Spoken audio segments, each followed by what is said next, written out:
A lot of people ask me what I use to trigger samples in Serato or Groove Agent, and it's this thing.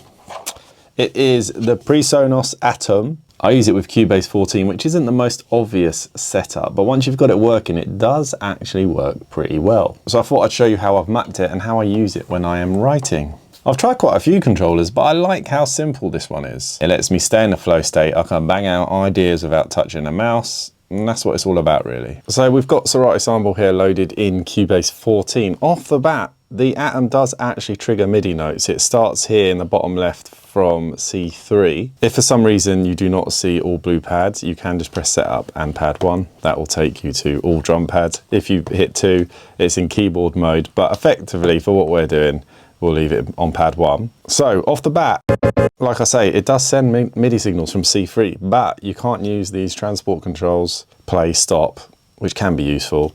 And if we wanted to map these rotary knobs at the top, we need to just do a little bit more inside of Cubase. So if we head over to Studio, MIDI Remote Manager, what we're going to do here is press Add Surface. The vendor, of course, is Presonus, and then the model is the Atom. Now, if for some reason you do not get this option, I have exported the script and you can grab it on my Patreon. You do not have to be a member or pay. You can just download the file and you can press import script here and do it that way. If this does come up though, good news, we're going to select the input port as Atom and the output as Atom, and we're going to activate the control surface. What that now does is give us all of the buttons mapped properly into Cubase. So you can see we've got our metronome, stop, start, record. So now when we press play, useful little feature if you want to use it. Let's get Serato and Presonus on one screen. So we can start messing around here. Let's remove all the mapping. We can assign these 4 rotary knobs to quick controls, which become very useful for things like Serato Sample. I'll show you why. So up here there's a little keyboard symbol and it's called Mapping Assistant. If we open that, we get this pop-up which allows us to map any of the buttons on the Atom to various functions within Cubase. If we click, for example, this knob here, I'm now going to press Browse Functions and I'm going to go Focus Quick Controls, Quick Control 1, and apply. And on this one, Quick Control 2, apply.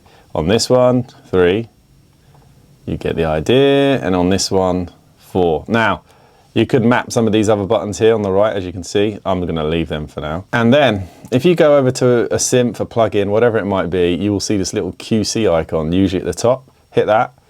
Then you will see all these mappable parameters. On this first quick control, we're going to hit Learn, and then I'm going to map it to Key.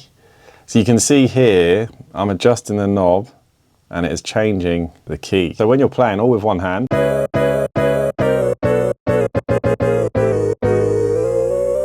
it starts to make it feel a little bit more like an MPC or hardware. Not quite, I know, but still cool.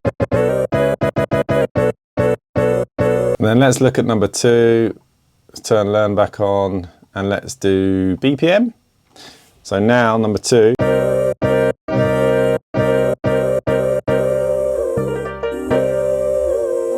We can adjust the tempo of the sample, very useful as well. And then let's look at the Quick Control 3. What shall we do? Seek.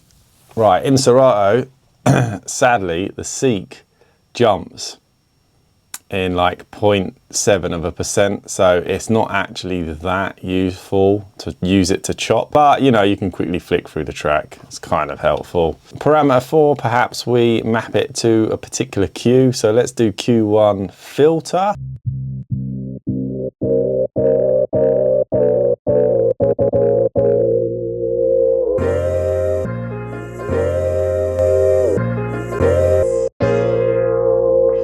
And there we go, we're ready to go. Same principle would apply for something like Groove Agent.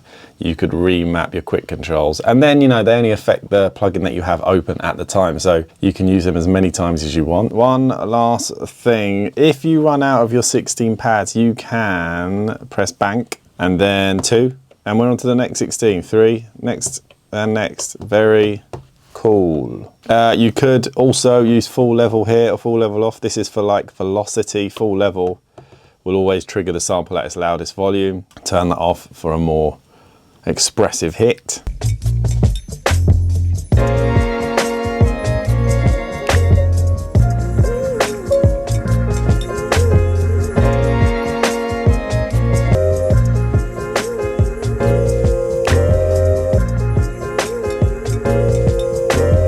It's not really about the controller, it's about removing that friction, and that Atom keeps me in the flow state, and it makes Cubase feel more like an instrument rather than a spreadsheet. If you've got a setup that works for you, or if you're using the Atom differently, drop a comment below. I'm very curious to see how other people are using it. I will drop links in the description to the script and the Atom. This is not an ad, this is something I use every day at the moment, perhaps until I get an MPC.